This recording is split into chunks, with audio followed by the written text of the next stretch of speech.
আরে আব্দুল্লাহর ওই বাড়িতে নুরি মেলা লেগেছে, আব্দুল্লাহর ওই বাড়িতে, আরে আব্দুল্লাহর ওই বাড়িতে নুরি মেলা লেগেছে। আরে দলে দলে দলে দলে দলে দলে ফারিস্তারা চারিদিকে ঘুরিতেছে, আব্দুল্লাহর ওই বাড়িতে নুরি মেলা লেগেছে, দলে দলে ফারিস্তারা চারিদিকে ঘুরিতেছে, আব্দুল্লাহর ওই বাড়িতে। আরে চলো যাব মদিনাতে, আরে চলো যাব মদিনাতে, নবীজির ওই দেশেতে, চলো যাব মদিনাতে, আরে চলো যাব মদিনাতে, নবীজির ওই দেশেতে। আরে যে খাই আমার কাবারো কাবা, আরে যে খাই আমার কাবারো কাবা, দয়ার নবী রয়েছে আব্দুল্লাহর ওই বাড়িতে। জোরে বলো, আর একটু জোরে বলো, একবার বলুন ইয়া রাসূলুল্লাহ, ইয়া রাসূলুল্লাহ। আরে আব্দুল্লাহর ওই বাড়িতে নুরি মেলা লেগেছে, দলে দলে ফারিস্তারা চারিদিকে ঘুরিতেছে, আব্দুল্লাহর ওই বাড়িতে। আরে উমর ইবনে খাত্তাব চলে নবীজিকে মারিব বলে, উমর ইবনে খাত্তাব চলে, আরে উমর ইবনে খাত্তাব চলে নবীজিকে মারিব বলে। আরে দেখে নবীর নুরি চেহারা, আরে দেখে নবীর নুরি চেহারা, উমর কলিমা পড়েছে আব্দুল্লাহর ওই বাড়িতে, নুরি মেলা লেগেছে, আরে দলে দলে ফারিস্তারা চারিদিকে ঘুরিতেছে, আব্দুল্লাহর ওই বাড়িতে। বাবজিরা আমার, তো বলতেছিলাম বাবা, এই পিতা মাতা এদের এমন দোয়া ভাব যে দোয়ার বলে বাবাজিরা আমার, কেউ আল্লাহর পয়গম্বর জান্নাতের সঙ্গী হলেন।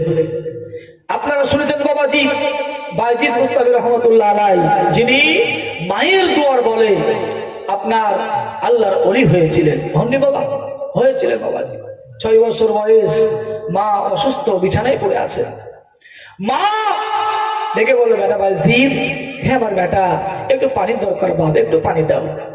সুবহানাল্লাহ, মা পানি চেয়েছেন, কিন্তু মুসলমান বাবাজি মা চেয়েছেন পানি, ঘরে গেলেন পানি আনার জন্য, ঘরের ভিতরে পানি নাই, বদনার মধ্যে পানি নাই, বালতির ভিতরে পানি নাই, লোটার মধ্যে পানি নাই, কোনো জায়গায় পানি পেলেন না। আমাদের মতো ছেলে হলে কি বলতো, মা পানি নাই, না বলতাম না পানি নাই, এখানে শেষ। কোন জায়গায় পানি যখন পেলেন না, মনে মনে ভাবলেন আল্লাহ, মা পানি চেয়েছে, আল্লাহ যেমন করে হোক না কেন, যেখান থেকে হোক না কেন, মায়ের জন্য পানি আনা লাগবে। পানির লোটা নিয়ে বের হয়ে গেলেন, বহুদূর চলে গেলেন বাবা, বহুদূর থেকে পানি নিয়ে বাড়ি এলেন। বাড়ি আসার পরে দেখলেন মা জননী উনি আপনার ঘুমিয়ে গেছেন। মনে মনে মনে মনে ভাবলেন আল্লাহ, যদি আমি পানির লোটা রেখে দিই, আমি যদি ঘুমিয়ে যাই, আমার মা কোন সময় চেতন হয়ে যাবে, কোন সময় উঠবে আর পানি পানি করে চিৎকার করবে।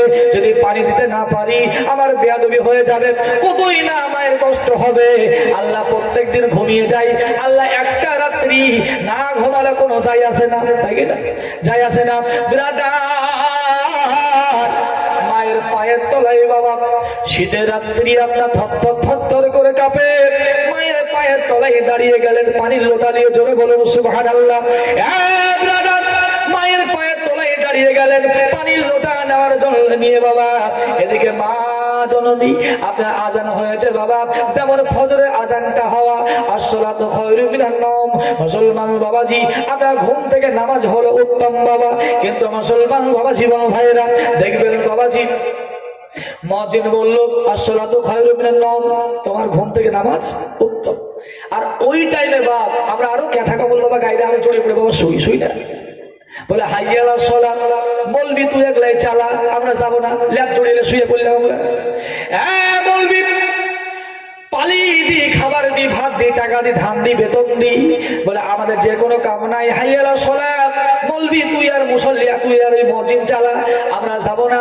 কিন্তু বিরাদার দেখবেন বাবা আল্লাহ রাসূল বললেন তোমরা ফজরে উঠো আর নামাজগুলি আদায় করো, ফজরের টাইমে উঠবে, নামাজ পড়বে, তোমার দেহের ব্যায়াম হয়ে যাবে, ফরজ পালন হয়ে যাবে, ওরে বান্দা জান্নাতি হয়ে যাবে ইবাদতের কারণে। দেখবেন বাবাজি আল্লাহ বলছেন ফজরে উঠে নামাজ পড়ো, বান্দা উঠবে না, উঠে আল্লাহ বলছেন উঠো, আর ফজরে উঠে নামাজ পড়ো, উঠবে না। আর ডাক্তার যদি বলে যে আপনার এই প্রেশার, সুগার, থাইরয়েড কমাতে হলে ওই ঘড়ি ধরে ভোর 4টায় উঠতে হবে আর জাঙ্গিয়া পরে হাফ প্যান্ট পরে ধরতে হবে। তো এই বান্দা আপনার ডাক্তার বলেছে পাগলের মতো বাবা ওই হাফ প্যান্ট পরে, চাড্ডি পরে, জাঙ্গিয়া পরে রাস্তা দিয়ে পাগলের মতো ছুটাছুটি করে বেড়ায় না, বেড়াই। তো আল্লাহ বলছে বান্দা নামাজ পড়ো, ফজরে উঠো, তোমার দেহের ব্যায়াম হবে, শরীরের ব্যায়াম হবে, ফরজ পালন হবে, আল্লাহর বিধান পালন হবে, এই জীবনে উঠবে না। আর ডাক্তার বলেছে সুগার কমাতে হবে, থাইরয়েড কমে যাবে, আপনার ওই শিরাগুলি ভালো থাকবে, কনকনি কমে যাবে, ব্যথা কমবে। এই ঘড়ি ধরে বাবা 4টায় উঠবে আর হাফ প্যান্ট পরবে বাবা, ওই আপনার পরে রাস্তা দিয়ে পাগলের মতো দৌড়বে।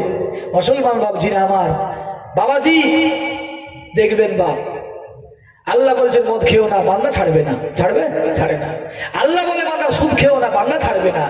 আল্লাহ বলে বান্দা ব্যভিচার করিও না, বান্দা ছাড়বে না। আর বাবাজি ডাক্তার যদি বলে কোনো ওই খাসির গোশ খেও না, এই জীবনে ভুল করে মুখে দিবে না, দিবে না বাবাজি।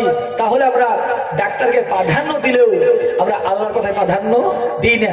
তাই বলে এ নয় বাপ যে আপনি ডাক্তারের কথা মানবেন না, অবশ্যই মানতে হবে, ডাক্তারের কথা অবশ্যই মানবেন, কিন্তু আল্লাহর কথাগুলিও বাবাজি মানতে হবে। ব্রাদার ইসলাম, তাহলে এই বান্দা বাবাজি কি করে বাবাজি, আপনার অসুখ বাড়বে সেটা ভয় হয় মনে, অসুখ বেড়ে যাবে গরুর গোশ খেলে পড়ে, অসুখ বাড়বে খাসির গোশ খেলে পড়ে, অসুখ বাড়বে ফজরে না দৌড়লে পড়ে, ব্যায়াম না করলে পড়ে। বান্দার এদিকে ভয় আছে, আর বান্দার এ ভয় হয় না যে নামাজ না পড়লে জাহান্নাম হবে, এই ভয়টা হয় না। নামাজ না পড়লে জাহান্নামী হয়ে যাব, এই ভয় বান্দার হয় না। হয় কিনা বলেন? ঠিক বলছি না ভুল বলছি? বাবাজিরা আমার, মশার ভয়ে মশারি, মশার ভয়ে মোটিং, মশার ভয়ে আপনার ডবল ফ্যান, মশার ভয় লাগে। পুলিশের ভয়ে আপনার হেলমেট, পুলিশের ভয়ে আপনার গাড়ি কাগজ ফেল করা যাবে না। টিটির ভয়ে আপনার ট্রেনের টিকিট কাটতে হবে, টিটির ভয় হলো, পুলিশের ভয় হলো। বাবাজিরা আমার, কবরের ভয় হয় না বান্দার, কবর বলে ভয় হয় না, মৌত বলে ভয় হয় না, হাসর বলে ভয় হয় না, জাহান্নাম বলে ভয় হয় না। বান্দা নামাজ পর্যন্ত পড়বে না। মুসলমান বাবা জীবন ভাইয়েরা আমার, এদিকে পরেশগার মা, পরেশগার মা, মা কেমন কথাই বলে বাপ, আটা যদি ভালো হয় আমাদের ভাষায় বলে রুটি ভালো হবে, গাছ যদি ভালো হয় ফল ভালো হবে, বাবাজি বাস যদি ভালো হয় কঞ্চি ভালো হবে। বাবা পিতা মাতা যদি এরা পরেশগার হয়, ছেলে আল্লাহওয়ালা তৈরি হবে, বড় পীর সাহেবের মতো তৈরি হবে। মুসলমান বাবাজিরা আমার, বাবাজি আপনার তৈরি হবে, কিন্তু আমাদের মা নামাজ পড়ে না, বাবা আপনার পড়ে না, আর ছেলেকে ভয়ে বলতে বাবাজি পারে না। কিন্তু সুবহানাল্লাহ, এমন একটা সময় ছিল বাপ, এমন একটা সময় ছিল বাবাজি যে আপনার মা দিন গুনতেন যে আমার ছেলের বয়সটা কবে 7 বছর পূর্ণ হবে আর নামাজের তালিম দিতে পারবো, নামাজের কথা বলতে পারবো। শুনেননি আপনারা ফরিদউদ্দিন গাঞ্জাসাগর রহমতুল্লাহ আলাইহির কথা? ফরিদউদ্দিন যিনি বিখ্যাত আল্লাহর ওলি, 7 বছর বয়স পূর্ণ হলো, তাই বলে ভাবিয়ে না যে হয়তো মৌলভী সাহেব ওদিকের বক্তব্য ভুলে গেল। বাবাজি না, একটু গভীর ভাবে আপনাদেরকে বোঝাবার জন্য বাবাজি একটু প্রসঙ্গমূলক কথা আমি টেনে আনছি।